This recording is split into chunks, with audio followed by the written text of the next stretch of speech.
Hi പറഞ്ഞേ. ഉമ്മ കൊടുത്തേ. അങ്ങനെയല്ല, ഇങ്ങനെ ഉമ്മ.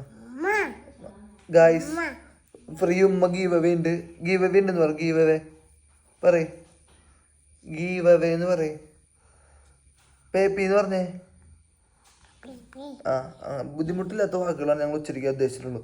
ഇത് ഞങ്ങൾ വർത്താനം പറഞ്ഞു തുടങ്ങിയിട്ടാണ് ഞങ്ങൾക്ക് ഗീവ് അവേക്ക് എന്ന് ഇറങ്ങാൻ അല്ലേ അല്ലേ. മലബാർ പറയ്. മലബാർ എന്ന് പറയ്. മലബാർ എന്ന് പറഞ്ഞേ. മലബാർ എന്ന് പറഞ്ഞേ. മലബാർ എന്ന് പറയടാ. മലബാർ മലബാർ പറഞ്ഞേ. മലബാർ എന്ന് പറയ്. എന്നല്ല മലബാർ എന്ന് പറയ്. മീമി അല്ല, മലബാർ. മലബാർ മലബാർ മല മല മല ബാർ ബാർ ബാർ എന്ന് പറയും. അത് ദിവസം അറിയാലോ അപ്പൻ. ഇറങ്ങി പോ. കഴുത്തി പിടിച്ച് തള്ളട്ടെ പൊക്കോ.